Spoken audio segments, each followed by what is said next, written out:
एक उम्मीद सुनहरे ख्वाबों की जो आपने देख रखे हैं अपने बच्चों के लिए, सुनहरे कल की सूरत में। उस सुनहरे कल के लिए हम संवारते हैं आपके बच्चों का मुस्तकबिल। यूनिक ग्रुप ऑफ इंस्टीट्यूशन गुज़िश्ता 33 वर्षों से दिखा रहा है रास्तों को मंजिल, उम्मीद को रोशनी, इल्म से अमल की रवायत, बच्चों के रोशन मुस्तकबिल का ज़ामिन।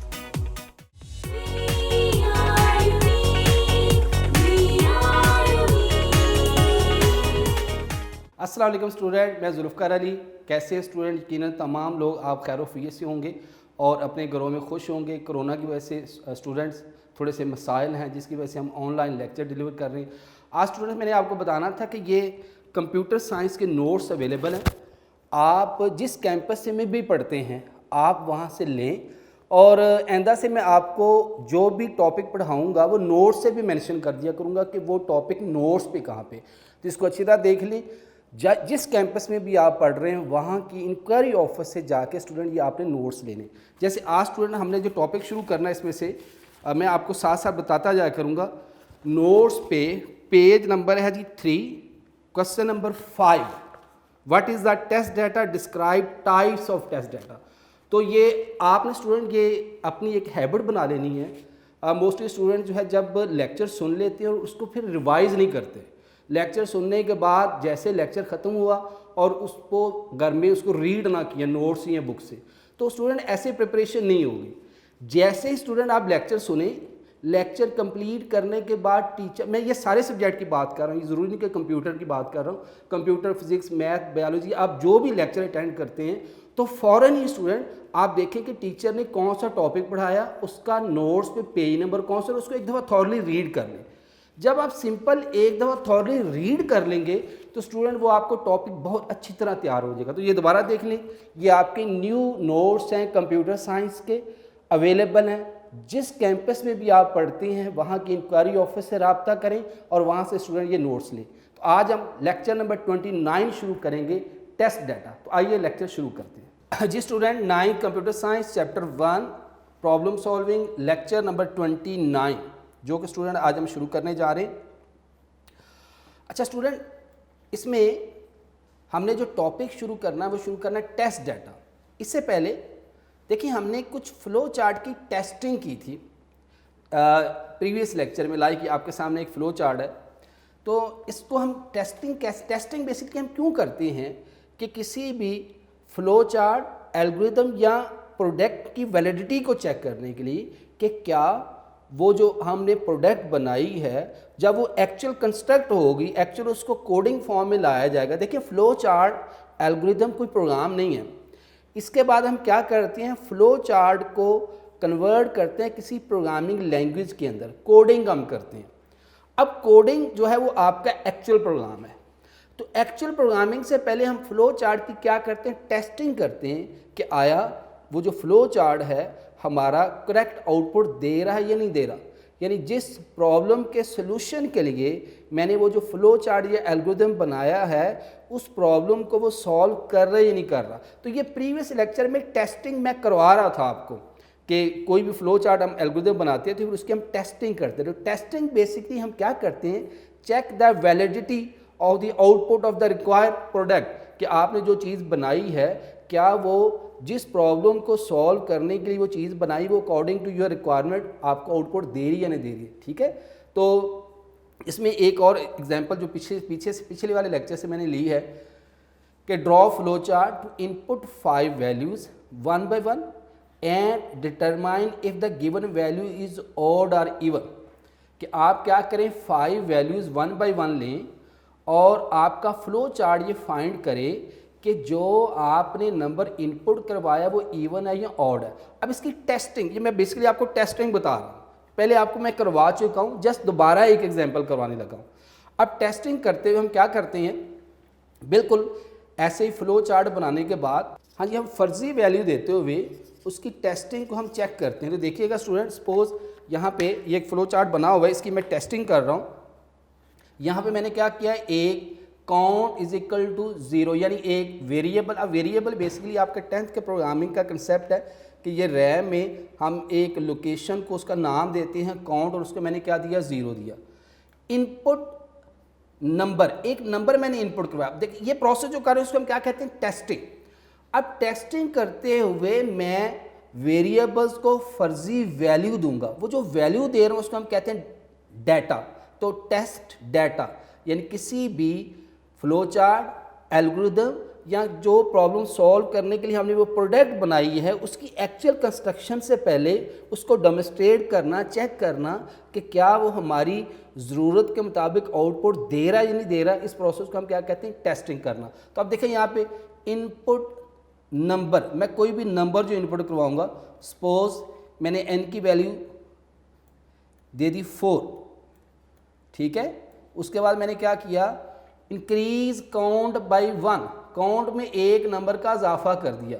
काउंट मेरे पास स्टूडेंट पहले क्या है, 0, काउंट इंक्रीज काउंट बाय 1 यानी काउंट में 0 + 1 यानी एक नंबर मैंने इजाफा कर दिया। तो स्टूडेंट मेरे पास काउंट की वैल्यू क्या हो जाएगी, 1 हो जाएगी।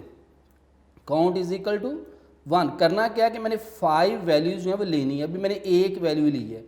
उसके बाद मैंने क्या किया student, rem is equal to n mod 2। अब मॉड एक ऑपरेटर है, उसने क्या किया, n जो भी मैंने नंबर इनपुट करवाया है, ठीक है। अब यहाँ मैंने इनपुट स्टूडेंट क्या करवाया, 4, ये 4 को क्या करेगा, 2 पे मॉड करेगा, 2 to the 4, और स्टूडेंट मेरे पास रिमाइंडर क्या आएगा, 0। मॉड ऑपरेटर आपको पता है हमेशा क्या लेता है, रिमाइंडर लेता है। अब राइट टू लेफ्ट वैल्यू किसको देगा, रैम को। जो भी रिमाइंडर आएगा इस वेरिएबल रैम के पास उसका रिजल्ट जाएगा। रैम इज इक्वल टू 0, अगर जो रिमाइंडर अगर 0 आता है तो क्या प्रिंट करे, इवन नंबर, और अगर रिमाइंडर 0 नहीं आता तो क्या प्रिंट करे, ओड नंबर। फिर यहाँ कंडीशन चेक करें।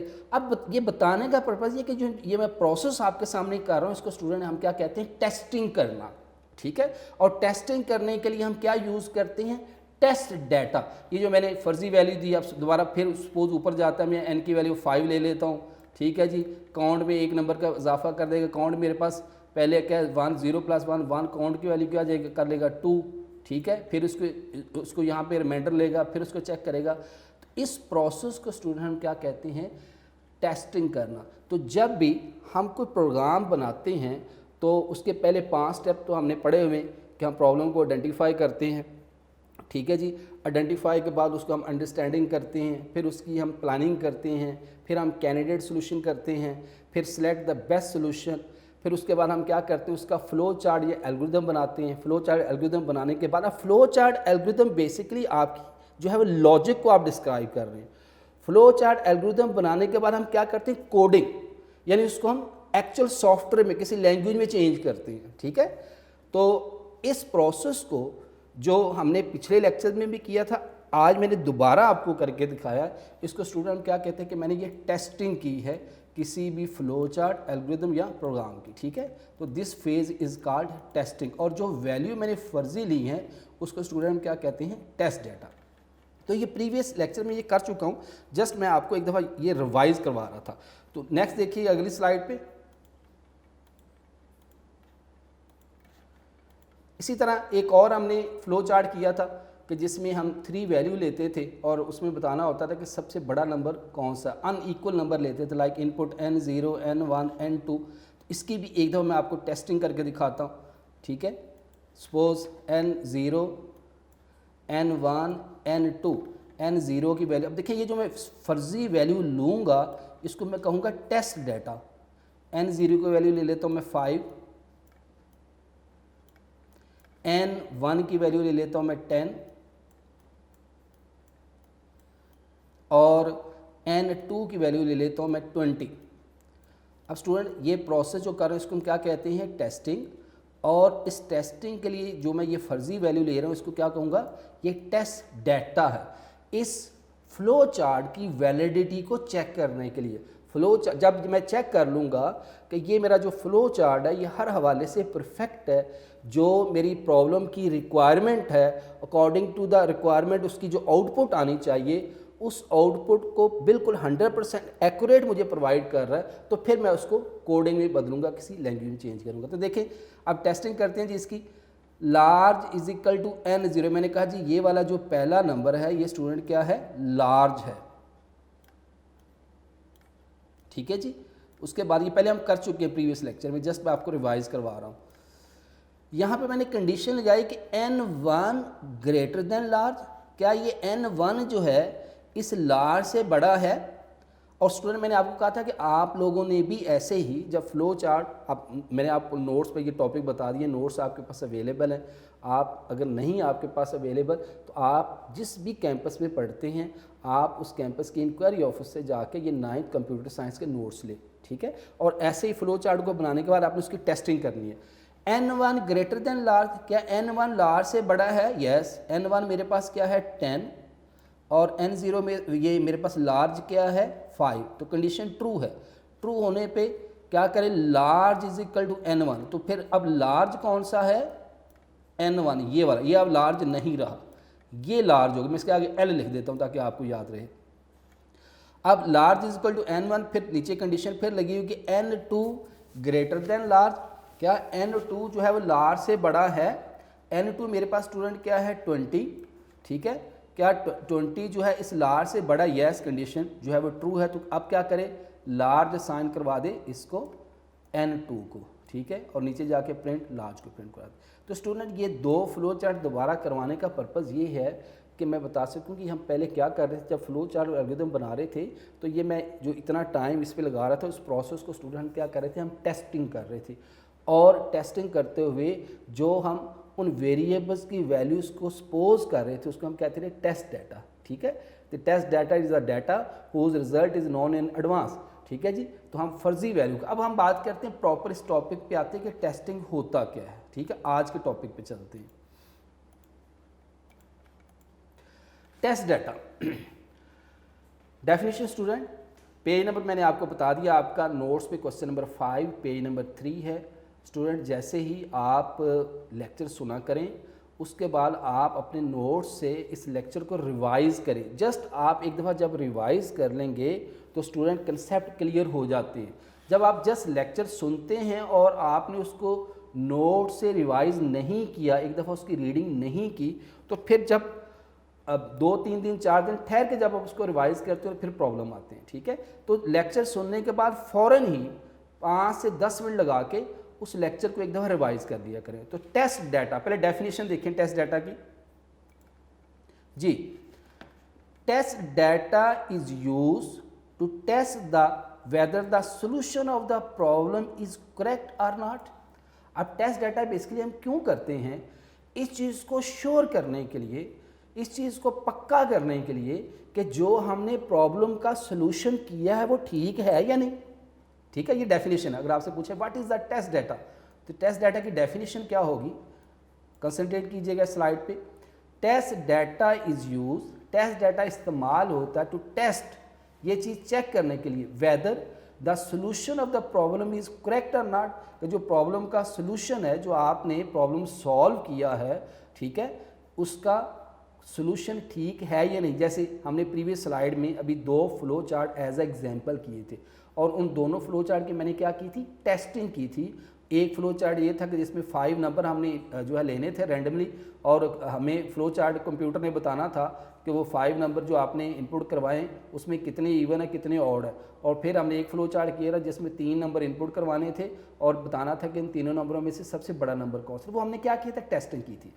अब टेस्टिंग की इंपॉर्टेंट क्या है, इंपॉर्टेंस ऑफ टेस्ट डाटा, ये सेपरेट क्वेश्चन भी बन सकता है। What is the test data, describe importance of testing, testing की इंपॉर्टेंस क्या है। टेस्टिंग इज एसेंशियल, टेस्टिंग ज़रूरी है to point out the defects and error made during finding the solution of some problem. कहते हैं टेस्टिंग जो है ये बहुत इंपॉर्टेंट है, पॉइंट आउट द डिफेक्ट, कि सपोज ये हो सकता है कि जो आपने कुछ चीज़ बनाई, जो प्रोडक्ट बनाई उसमें जो है वो कुछ डिफेक्ट हो और एरर हो, made during the finding the solution of some problem, यानी आपने कोई प्रॉब्लम सॉल्व किया, वो कोई सॉफ्टवेयर का प्रॉब्लम भी हो सकता है, कोई जनरल प्रोडक्ट भी हो सकती है, कोई नया मोबाइल हो सकता है, कोई नई गाड़ी हो सकती है, कोई भी प्रोडक्ट हो सकती है जनरल किस्म की। आप कोई भी नई जब प्रोडक्ट बनाते हैं तो उसकी टेस्टिंग करते हैं, ठीक है। वो कोई नया सॉफ्टवेयर हो सकता है, कोई नई एप्लीकेशन हो सकती है, मोबाइल एप्लीकेशन हो सकती है, कोई भी प्रोडक्ट हो सकती है। तो उसको पहले हम क्या करते हैं, जैसे कोई नया सॉफ्टवेयर आता है मार्केट में, ठीक है, तो वो टेस्टिंग बेस पे आता है, ठीक है, उसमें ऐसा ऐसा बग्स रिमूव होते हैं, फिर एक उसका फाइनल वर्जन आता है। तो जो ट्रायल वर्जन है वो बेसिकली अक्सर आपने सुना होगा ये सॉफ्टवेयर का ट्रायल वर्जन है। ट्रायल वर्जन से क्या मुराद है कि उसकी अभी वो टेस्टिंग प्रोसेस में है, उसमें जो डिफेक्ट्स होंगे, जो एरर होंगे, वो ऐसा ऐसा वक्त के साथ साथ जो है वो रिमूव होंगे। तो पहला इसका पॉइंट स्टूडेंट क्या होगा, टेस्टिंग इज़ एसेंशियल, टेस्टिंग ज़रूरी है to point out the defect and error made during finding a solution to some problem। आप भी स्टूडेंट साथ साथ रिवाइज किया करें कि टेस्टिंग इसलिए इम्पॉर्टेंट है कि उस प्रॉब्लम के सोल्यूशन के दौरान अगर कोई डिफेक्ट है, कोई एरर है, उसको रिमूव किया जा सके। वो प्रॉब्लम स्टूडेंट आपका कोई सॉफ्टवेयर का प्रॉब्लम भी हो सकता है कि आपको सॉफ्टवेयर बना रहे हैं, उसका आपने एल्गोरिथम बनाया, आपने फ्लो चार्ट बनाया, कोई आप नया सेल आपने मार्केट में लॉन्च करनी, एक नई गाड़ी लॉन्च करनी, कोई भी चीज़ हो सकती है, ठीक है, उसकी टेस्टिंग बहुत ज़रूरी है। It help in improving the solution. अब टेस्टिंग आपको किस में मदद देती है कि उसको जो आपने प्रॉब्लम सॉल्व किया है, जो आपने प्रोडक्ट बनाई है, उसमें इम्प्रूवमेंट लाई जा सके। If one solve a problem and someone else uses that solution of the commercial purpose, then the commercial activity depend upon the correctness of that solution। कि आपने कोई प्रॉब्लम सॉल्व किया, आपने कोई प्रोडक्ट बनाई, कहता है if one solve a problem and someone else, कोई और दूसरा बंदा use this solution of the commercial purpose, कि जो आपने प्रोडक्ट बनाई है, आपने अंडरस्टूड सी बात है, जो बड़ी बड़ी मल्टीनेशनल कंपनीज़ हैं वो क्या करती है, जो जैसे मैंने एग्जांपल दी है कि उसने गाड़ी बनाई है, कोई नया मोबाइल मार्केट में जो है वो लॉन्च करना है, या कोई और प्रोडक्ट लॉन्च करनी है, या कोई कमर्शियल बेसिस पे सॉफ्टवेयर बनाया, कोई कमर्शियल बेसिस पे मोबाइल की एप्लीकेशन बनाई है, तो वो अंडरस्टूड सी बात है, जिस डिज़ाइनर ने बनाई है उसके बाद उसने उसको कमर्शियल पर्पज के लिए भेजना है, ठीक है। तो जब कमर्शियल पर्पस के लिए उसको यूज़ किया, then the commercial activity depend upon the correctness of that solution. तो कमर्शियल पर्पस पे जो सॉफ्टवेयर एप्लीकेशन या प्रोडक्ट बनाई है, उसकी कामयाबी का राज क्या है कि वो 100% करेक्ट हो।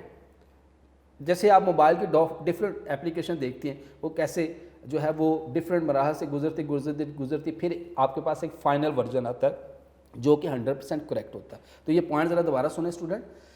It help in improving a solution if one solve a problem। एक बंदा प्रॉब्लम सॉल्व करता है and someone else use that solution of the commercial purpose, और दूसरा कोई बंदा उसको कमर्शियल पर्पज के लिए यूज़ करता है जो भी आपने प्रॉब्लम सॉल्व किया। Then the commercial activity depend upon the correctness of that solution. तो आपकी जो प्रोडक्ट है, जो आपने प्रोडक्ट स्टूडेंट कोई भी हो सकती है, आपकी कोई आपको पर्सनल आपका सॉफ्टवेयर हो सकता है, कोई मोबाइल ऐप हो सकती है, ठीक है। जैसे हमारा ये जो एप्लीकेशन है, एक सॉफ्टवेयर है जिसमें आप लेक्चर सुनते हैं, ठीक है, और आपको पता है इसकी बहुत से टेस्टिंग के मराहल से गुजरती है, ठीक है, अब भी टेस्टिंग के मराहल में है। आप बहुत से स्टूडेंट इसको जानते हैं कि अब भी टेस्टिंग के मराहल में कि अगर कोई प्रॉब्लम होता है तो हम क्या करते हैं, फ़ौरन जो है उसको फाइंड आउट करते हैं। तो ये जो ऐप जिसमें आप हमारे लेक्चर सुन रहे होते हैं, ये भी एक एप्लीकेशन है, टेस्टिंग की गई है, बार बार उसको चेक किया गया, फिर भी अगर कहीं प्रॉब्लम आता है तो हमारे जो सॉफ्टवेयर इंजीनियर है उसको बैठ के सॉल्व करते हैं, उसकी एक्टिविटीज़ को देखते हैं, तो उसकी इस चीज़ को श्योर किया जाता है कि ये जो ऐप है वो हर हवाले से 100% परफेक्ट है, ठीक है। तो स्टूडेंट बात आपको समझ आ गई होगी। Example, if we develop a solution for finance management and some banks start using it, then any error in that solution may result in the financial loss। So testing is the important for solution। Suppose आजकल जैसे ये corona की वजह से एहसास programme एक app है, उसको ज़हर बैंक की तरफ से फिनांस को मैनेज किया गया, लोगों की हेल्प के लिए, लोगों के घरों में पैसे पहुँचाने के लिए उसमें मोबाइल सेल यूज़ किया गया, फिर उसकी नादरा की तरफ से मुख्तलिफ़ किस्म की उसकी डाटा बेस को चेक किया गया, तो उसको बहुत से टेस्टिंग के मराहल से गुजार के फिर फाइनल उसको अप्रूव किया गया। देखें, जब भी कोई एप्लीकेशन बन जाती है, वो एप्लीकेशन मोबाइल एप्लीकेशन, कोई सॉफ्टवेयर, कोई प्रोडक्ट, तो वो यकदम लॉन्च नहीं की जाती स्टूडेंट, उसमें बहुत से जो माइंडसेट काम कर रहे होते हैं, उसको डिफरेंट तरीके से टेस्ट किया जाता है। जब टेस्ट किया जाता है फिर उसको फाइनल फॉर्म में लेके आ जाता है, ठीक है जी। जैसे ये जो आपकी जो लाहौर में ये ट्रेन सर्विस है, ठीक है। अब ट्रेन सर्विस को, जैसे पिछले दिनों उन्होंने सुना था कि उन्होंने बहुत सा हैवी जो उसके ऊपर वज़न डाल के, पहले उन्होंने सिंपल थोड़ी सी जो पैसेंजर को बैठा के उसकी ट्रेन की जो है वो पटरी के ऊपर उसको चलाया, फिर उसके बाद और आदमी ज़्यादा करके उसके ऊपर पैसेंजर, फिर उसको चला के देखा, फिर पिछले दिनों उन्होंने वेट ज़्यादा डाल के, ठीक है, ये जो आपकी मेट्रो ट्रेन है, तो वो किस मरहल में, टेस्टिंग के मरहल में, जब वो तमाम टेस्ट प्रोसेस जो है वो कामयाबी से गुजर जाएगी, फिर वो फाइनल उसको इम्प्लीमेंट करेंगे कि अब इसमें कोई फॉल्ट नहीं है। तो इसी तरह जब कोई ऐसी एप्लीकेशन तैयार की जाती है जो फिनांस मैनेजमेंट या बैंकिंग के हवाले से है, तो स्टूडेंट उसको बड़े ही जो है वो अच्छे तरीके से टेस्ट किया जाता है, बार बार उसको गो थ्रू किया जाता है, उसको जो है बहुत से मराहल से गुजारा जाता है ताकि किसी किस्म का जो है फिनंशियल लॉस ना हो, ठीक है। इसी तरह अगर हम, ये आपकी बुक की एग्जांपल है कि car is delivered to the customer after testing, जब एक कार जो है वो कोई भी मार्केट में लॉन्च की जाती है तो उसको बहुत से टेस्टिंग के मराहल से गुजारा जाता है। Upon launching a new car it is usually tested with robot driver, उसको सबसे पहले रोबोट ड्राइवर जो है वो उसके ज़रिए जो है उसको चेक किया जाता है। Hit the car with wall, कि जनाब उसको हैवी किस्म की जो है वो जो दीवार है गाड़ी को उससे टकराया जाता है कि जब अगर जो है वो जैसे ही जो कार है वो दीवार को हिट करेगी तो जो एयर बैग्स हैं वो कितनी, देखें इंसानी, अगर इसको प्रैक्टिकली इंसान के साथ करेंगे, ठीक है जी, प्रैक्टिकली इंसान के साथ करेंगे तो किसी के जान जाने का अंदेशा होगा, तो अंडरस्टूड सी बात उसको रिबोर्ट के साथ करेंगे। तो जब रिबोर्ट के साथ उसकी टेस्टिंग कर रहे हैं तो अगर सपोज वो तेज़ी के साथ दीवार के साथ हिट करते हैं तो कितनी देर में एयर बैग्स ओपन होते हैं। And other security system and function are not, कि जैसे ही वो गाड़ी जो है दीवार के साथ हिट करेगी तो कितनी देर में उसके जो एयर जो है वो ये एयर बैग्स हैं, ठीक है, जो सेफ्टी के लिए आप यकीनन जानते हैं कि जितनी आपकी ऑटोमेटिक जो है वो गाड़ियाँ हैं उसमें एयर बैग्स होती हैं कि जैसे कोई एक्सीडेंट वाली सूरत हाल होती है तो ऑटोमेटिकली वो एयर बैग्स ओपन हो जाते हैं और दूसरे सिक्योरिटी सिस्टम जो है वो किस तरह फ़ौरन काम करना शुरू कर देती है, ठीक है। तो ये स्टूडेंट सारा कुछ स्टूडेंट किस में आएगा, टेस्टिंग में आएगा। तो किसी भी प्रोडक्ट को उस वक्त तक लॉन्च नहीं किया जाता जब तक उस प्रोडक्ट को बनाने वाली जो है कंपनी हर हवाले से श्योर नहीं कर लेती कि भाई ये जैसे ये मेरी प्रोडक्ट कमर्शियल पर्पज़ के लिए यूज़ होगी तो इसमें कोई फ्लॉ नहीं होंगे, क्योंकि एक कंपनी की साख इसी चीज़ पे डिपेंड करती है, क्योंकि उसका अपने जो कस्टमर है उस पर ट्रस्ट होता है और उस कभी भी, और जो कंपनी का ट्रस्ट है वो सबसे बड़ी उसकी गेन होती है उस कंपनी की, कि उसने जो है वो उसको पायदारी को बरकरार रखना होता है। Moreover, it is also allow the car designer to suggest further security measure to reduce the damage. अब जब वो रिपोर्ट से उस गाड़ी को चेक कर रहा होता है तो हो सकता है कि जो वो एयर बैग्स हैं फ़ौरन नहीं खुले, उसमें कुछ देर हो गई, तो फ़ौरन जो कार को डिज़ाइन करने वाला है वो देखेगा भाई ये तो कल को अगर मार्केट में गई तो हो सकता है जो ड्राइवर इसको चला रहा है उसकी जान जाने का अंदेशा है, तो उसमें फ़ौरन चेंजेस लेके आएगा। This test can help to make a car safe, जिससे ये टेस्टिंग जो है इस चीज़ को सेव करेगी कि किसी की जान ज़ाया ना हो। रिबोर्ट जो है वो तो एक मशीन है, तो जितना भी हमने डेंजरस वर्क है वो मशीन के थ्रू कर लेना, ठीक है। इसको आमतौर पर कंप्यूटर में हम कंप्यूटर सिमुलेशन भी कहते हैं कि किसी भी प्रोडक्ट को प्रैक्टिकल इम्प्लीमेंटेशन से पहले इसको आर्टिफिशियल तरीके से परफॉर्म करके देखा जाता है, इसको हम कंप्यूटर सिमुलेशन भी कहते हैं। So testing help to improve quality. अब टेस्टिंग स्टूडेंट किसी भी प्रोडक्ट की क्वालिटी को इम्प्रूव करने में बहुत ज़्यादा हेल्प करता है। अब आ जाए student types of test data. अब टेस्टिंग आप बड़ी क्लासों में जो है वो एक पूरा टॉपिक है, इन डिटेल इसको आगे चल के आप बड़ी क्लासों में जब आप MSc या MIT वगैरह करेंगे तो उसमें आप इसको इन डिटेल इन पूरे टॉपिक को पढ़ेंगे। सबसे पहले वैलिड टेस्ट डाटा। अब वैलिड टेस्ट डाटा क्या होगा स्टूडेंट समझिएगा, और ये क्वेश्चन बोर्ड के पॉइंट ऑफ व्यू से बहुत इंपॉर्टेंट है। What is the test data, explain its types.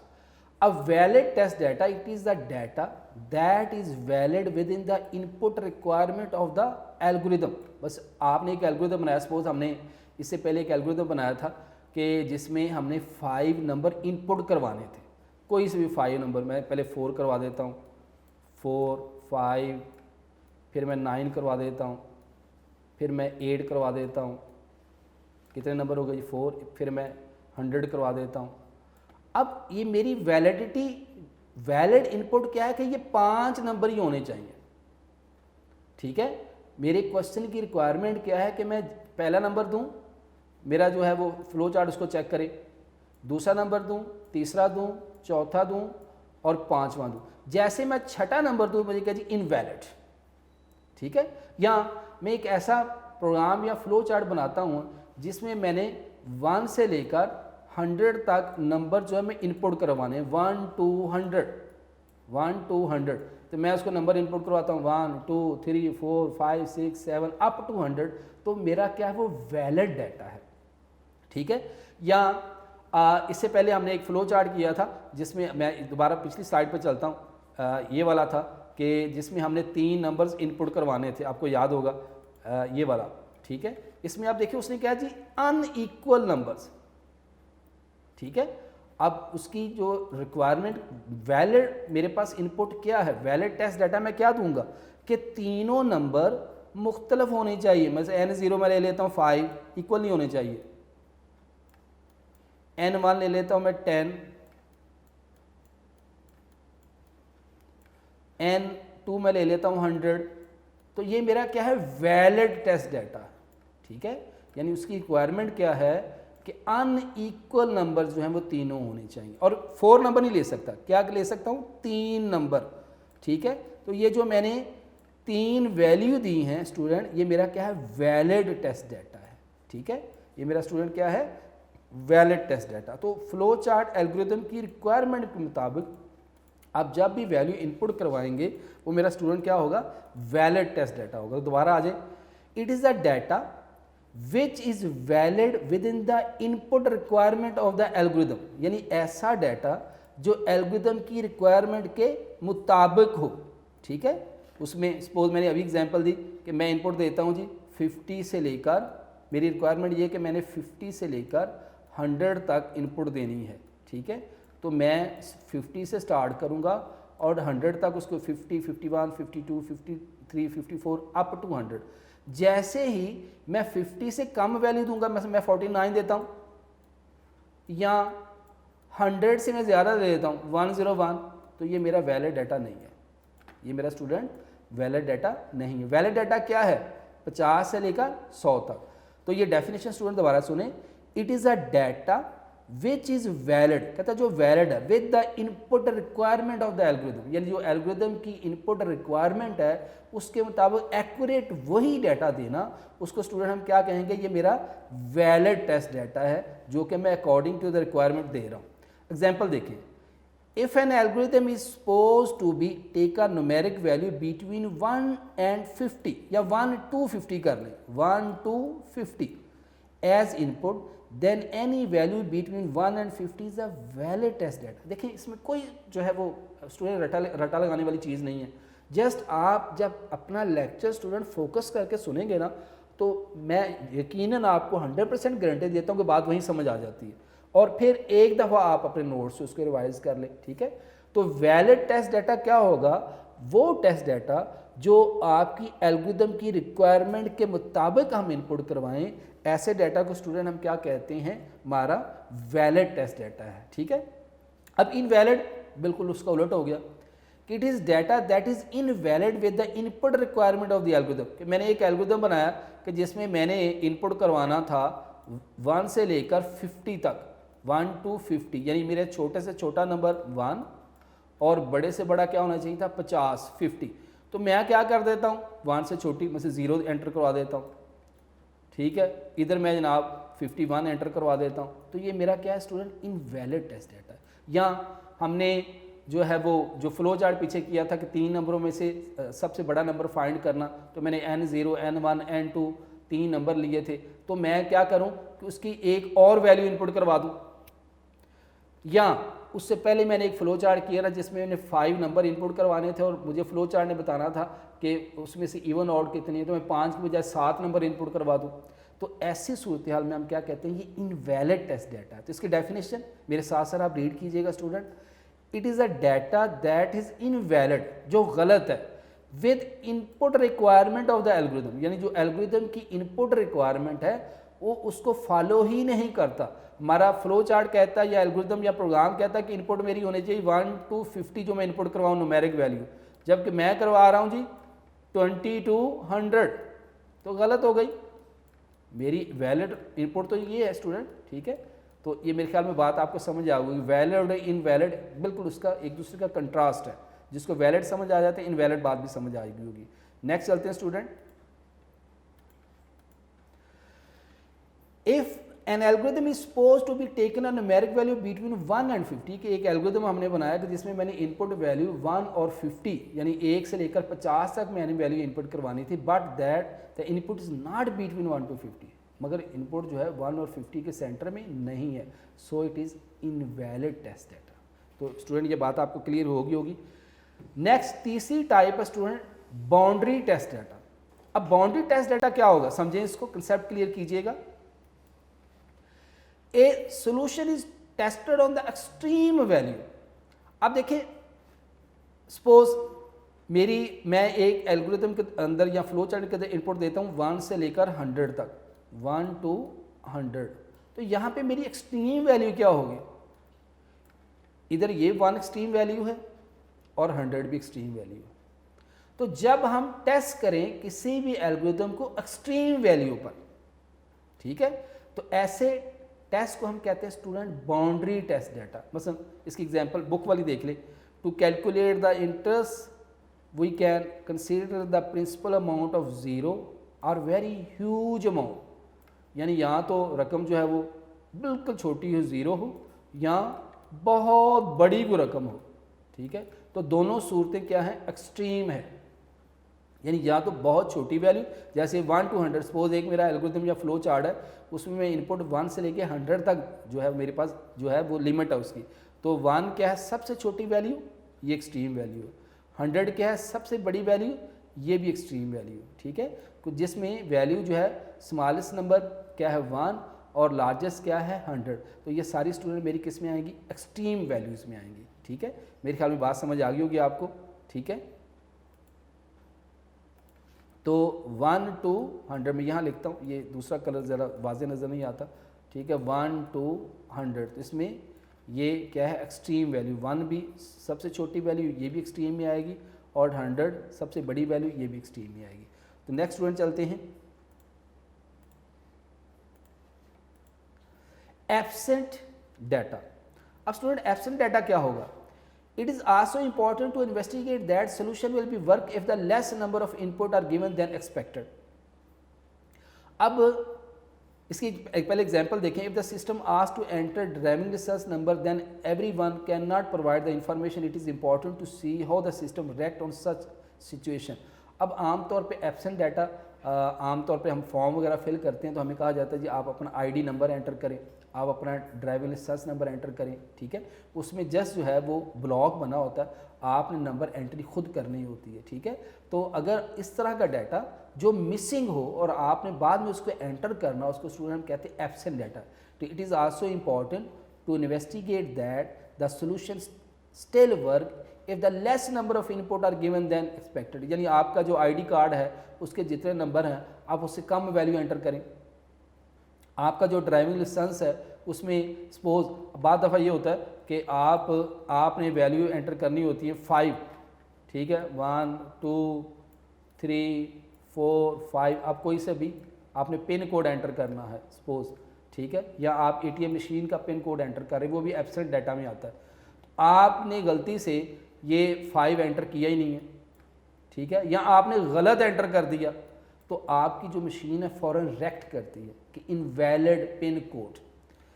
If the system ask to enter driving licence number, driving licence number हो सकता है स्टूडेंट, आईडी कार्ड नंबर हो सकता है, आपका एटीएम कार्ड का पिन कोड हो सकता है, ठीक है, आपके डेबिट कार्ड का कोड हो सकता है, कोई भी कोड हो सकता है, ठीक है। ये स्टूडेंट सारा कुछ किस में आएगा, आपका एब्सेंट डाटा में आएगा।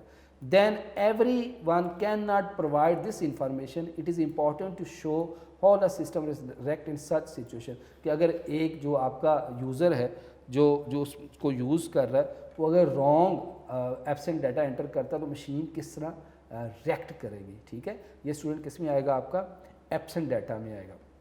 और लास्ट है स्टूडेंट रॉन्ग डाटा फॉर्मेट। अब रॉन्ग डाटा फॉर्मेट स्टूडेंट क्या होगा कि आपको कहीं कहा जाता है जी एंटर योर नेम, आप अपना नेम एंटर करें। अब नेम से क्या मराद है कि आप अल्फ़ाबेट एंटर करेंगे, ठीक है, और आप गलती से आप नेम की बजाय आपने अपना रोल नंबर एंटर कर दिया, ठीक है। अब रोल नंबर किस फॉर्म में होगा, डिजिटल फॉर्म में होगा, न्यूमेरिक फॉर्म में होगा, और ये आपका अल्फ़ाबेट्स में आ गया। तो ऐसी सूरत हाल में आपका रॉन्ग डाटा फॉर्मेट आएगा। It is wise to check how the system react on entering data in wrong format, यानी जो आपका डाटा का जो फॉर्मेट है वो रॉन्ग है। कैसे?